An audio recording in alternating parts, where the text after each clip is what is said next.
Pak, kok jauh ke pelosok? Mana jalannya masih batu lagi dan tanah begini. Emang kenapa nggak dikasih waktu di kantor saja? Rena protes karena perut Rena sakit, jalannya bergelombang.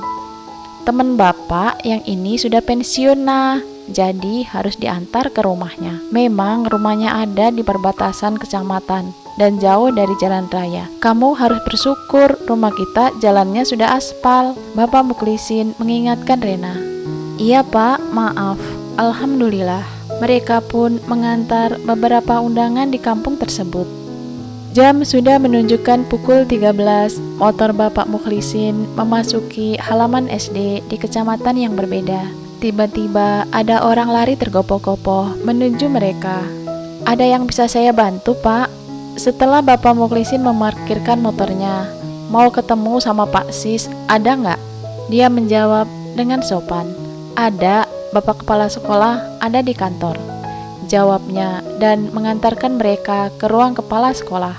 Rena heran dengan sikap orang tersebut, kenapa sangat sopan dan hati-hati berbicara kepada bapaknya. Ketika kepala sekolah menemui kami di ruang tamu, Rena kaget, ternyata kepala sekolah tersebut adik ibunya.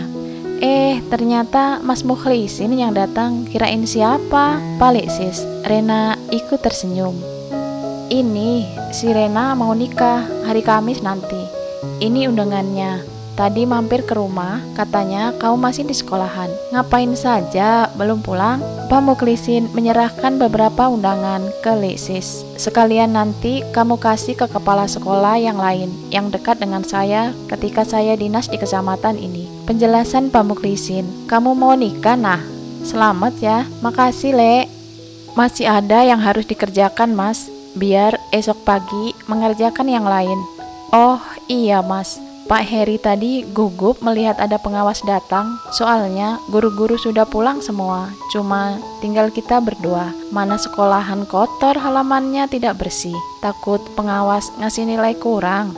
Penjelasan Leksis, dan Pak Mukhlisin hanya tersenyum. Memang selama ini Pak Mukhlisin memakai motor plat merah, fasilitas dari pemerintah khusus digunakan untuk pengawas karena tidak mempunyai motor pribadi.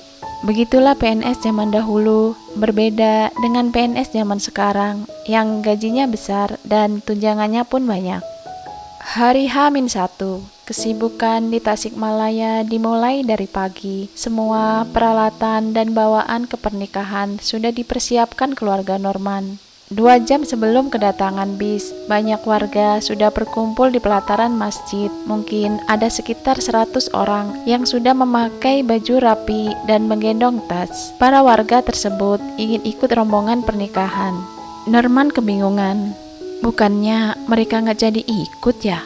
Tapi kenapa sekarang pada ngumpul di sini dan jumlahnya juga banyak? Gumam Norman. Akhirnya Norman dan Aryan mendata ulang mereka dan setelah dipertimbangkan dengan matang, maka hanya 70 orang saja yang boleh ikut rombongan pengantin ke Jawa Timur. Karena jika semua ikut, maka bis akan penuh sesak. Akhirnya bis pun datang. Sanak saudara famili naik terlebih dahulu dan barulah para warga naik kemudian. Ketika semua sudah di dalam bis menjadi penuh sesak dan berdesakan.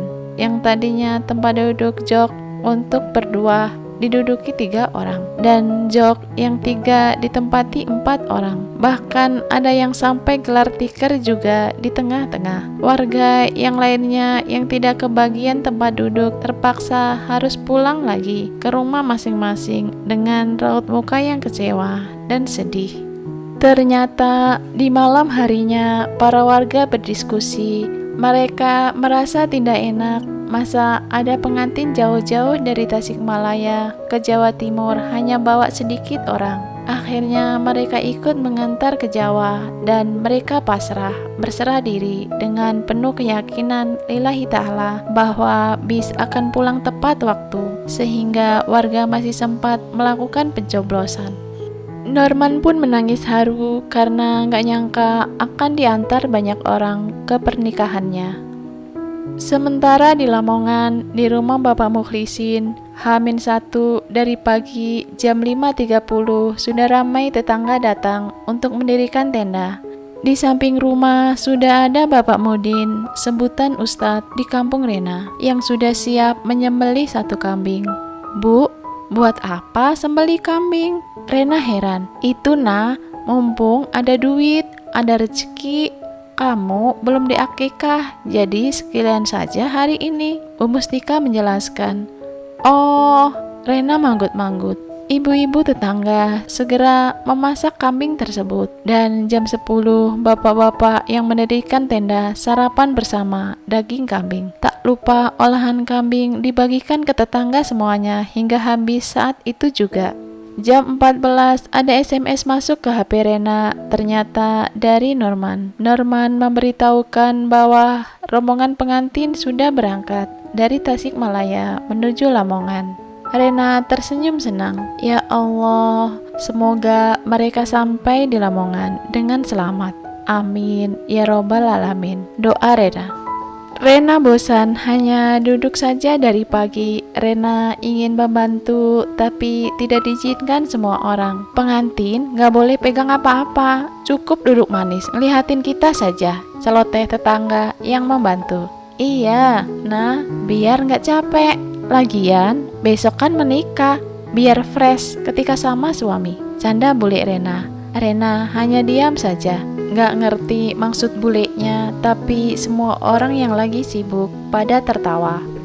Rena akhirnya meninggalkan dapur, pergi ke depan, dan di depan rumah kakeknya sudah berdiri pelaminan untuk pernikahan esok hari. Rumah kakek Rena bersebelahan dengan rumahnya. Pegawai budenya dengan cekatan memasang hiasan bunga-bunga di pelaminan. Mereka mengerjakan sambil mengobrol santai. Rena tersenyum sendiri. Setiap saat Rena dan Norman SMS-an, jadi Rena tahu informasi keberadaan rombongan bis.